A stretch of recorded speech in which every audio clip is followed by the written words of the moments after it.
I am 46 years old, and I am married to my wife Lily, who is also 46 years old, and we've been together for the last 16 years.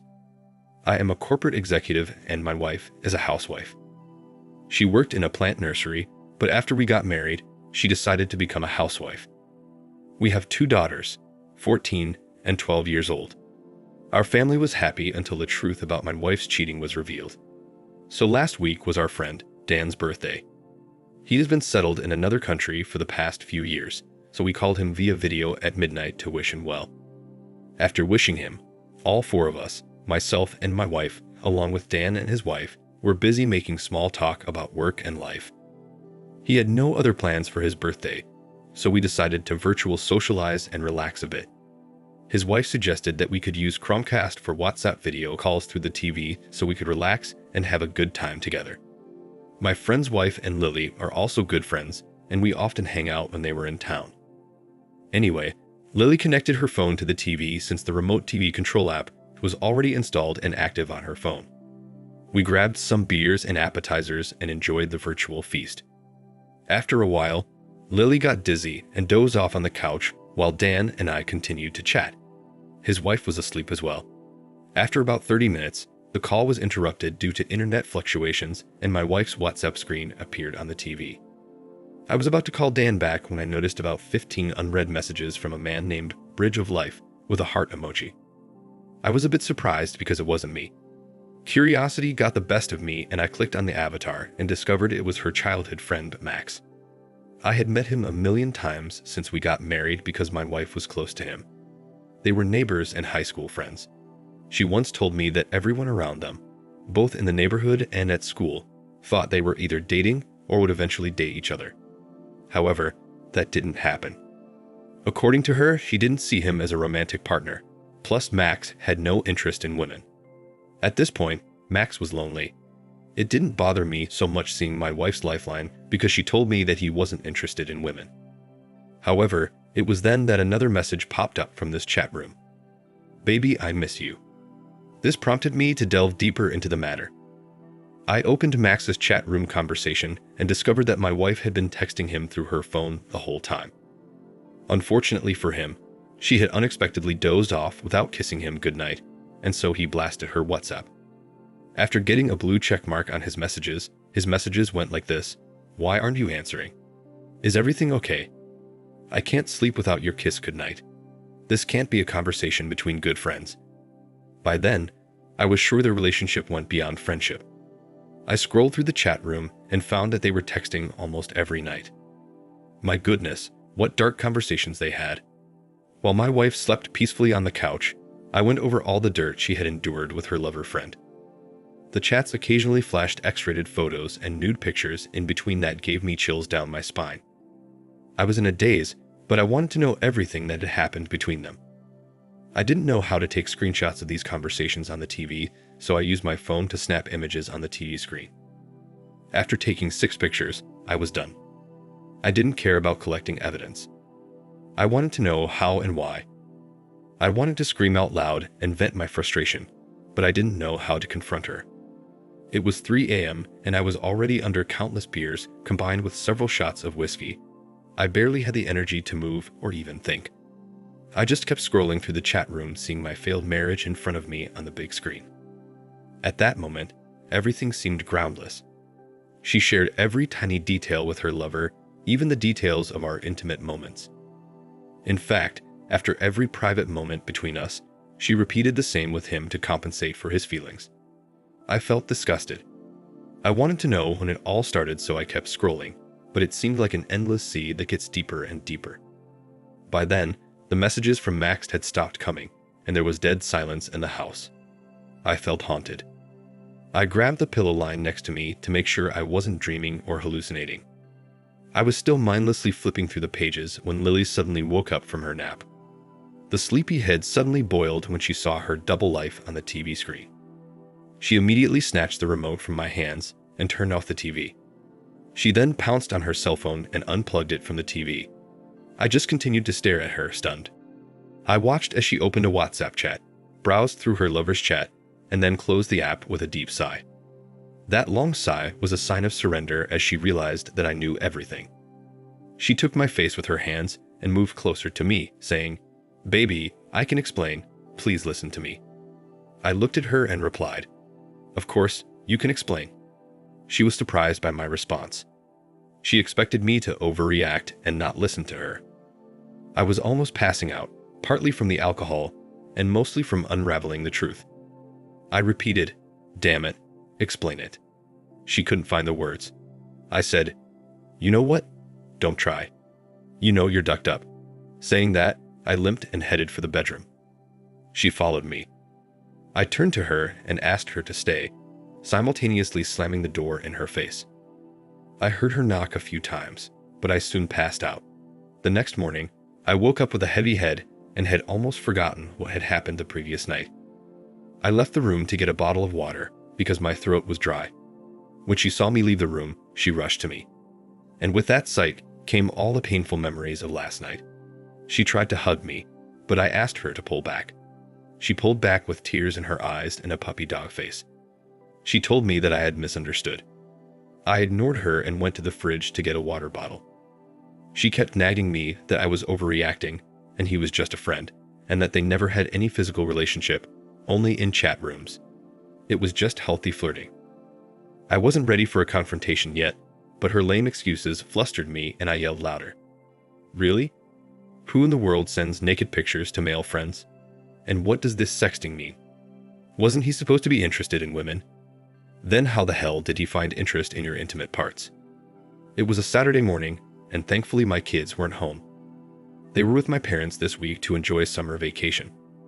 I stared at her begging for an explanation. My mental state was pathetic. I wanted to get to the bottom of the situation, even though I knew she would break me in pieces. I wanted her to confess all the details of her crime. I drank the whole bottle of water in one go, and then asked her to confess everything from the beginning, or else I would beat up that two-faced lover, the black and blue one. This time, instead of hiding or begging, she revealed the truth. She admitted that she and Max have always been lovers.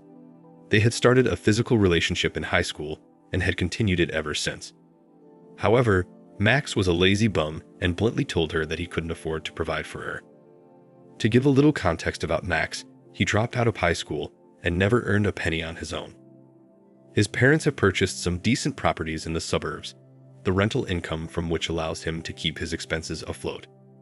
However, it's not enough to pay for two people. I met his parents a couple times during a visit to Lily's house. They were concerned about Max's laziness and asked Lily to advise him on how to get a job or start a business. Everyone except Max was worried about his future. Anyway, back to the track. Lily admitted that she had broken things off with Max many times because of his commitment issues, but he had always managed to win her back. Apparently, Max has never had a problem with Lily dating other men, although he has never dated anyone other than her. She had a couple boyfriends before we started dating, so it sounded plausible to me, although surprising. What kind of lover does that? I know. Maybe a lazy one. I asked her if they were so close, why didn't she marry him? She said Max would never have been able to provide her with a good lifestyle. Besides, Lily never had a stable job either, and she never even dreamed of being the breadwinner of the house in her career, so she decided to be a sponger and lead a double life. I asked for one last question, if the girls were mine or Max's. She swore they were mine, but I wasn't convinced and still doubted her. She offered to take a DNA test if I wasn't convinced.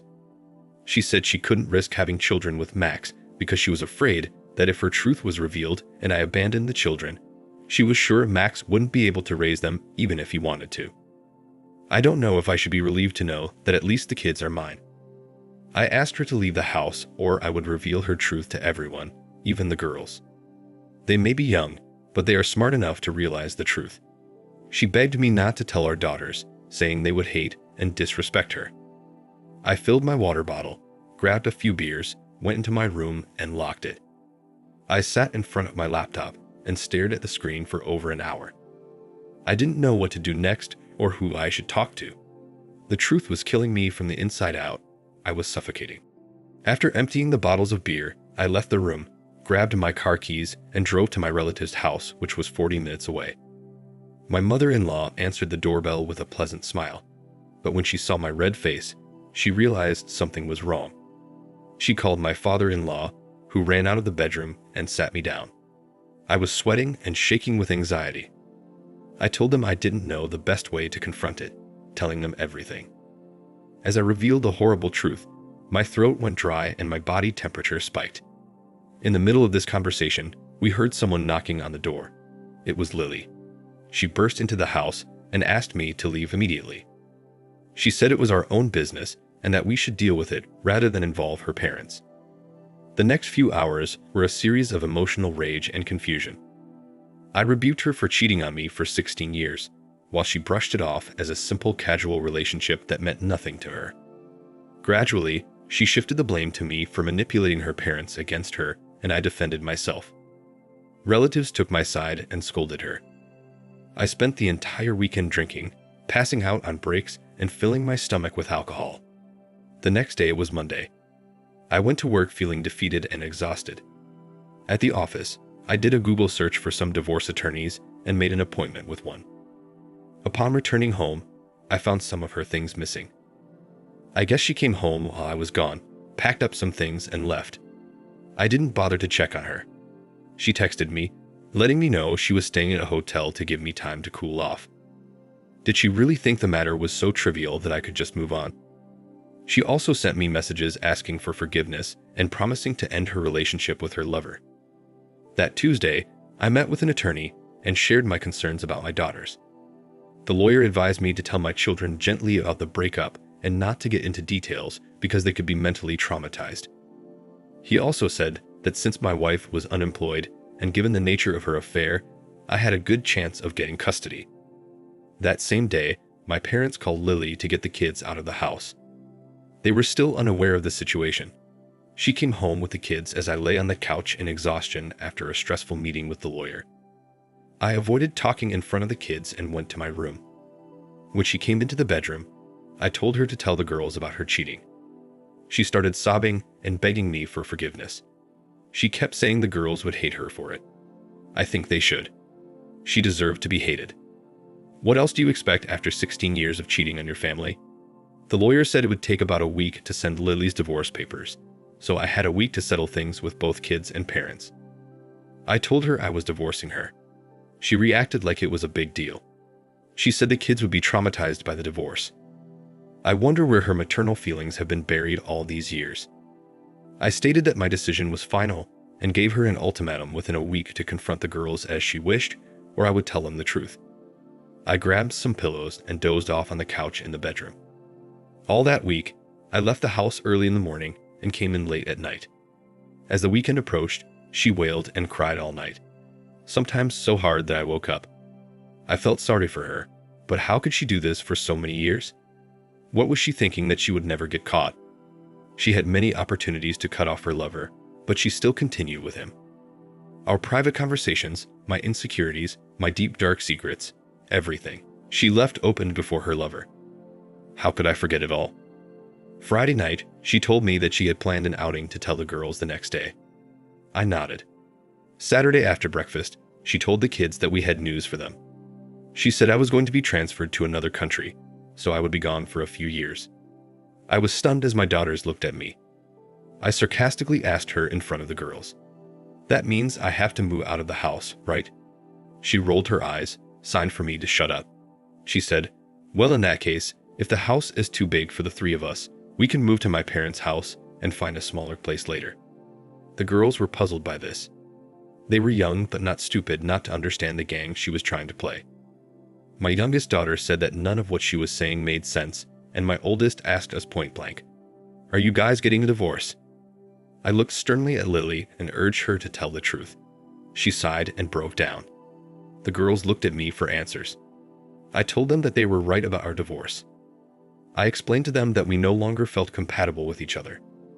My oldest daughter claimed that I might be having an affair, and that's why their mom was crying. She took her mother's hand and asked if I was cheating on her.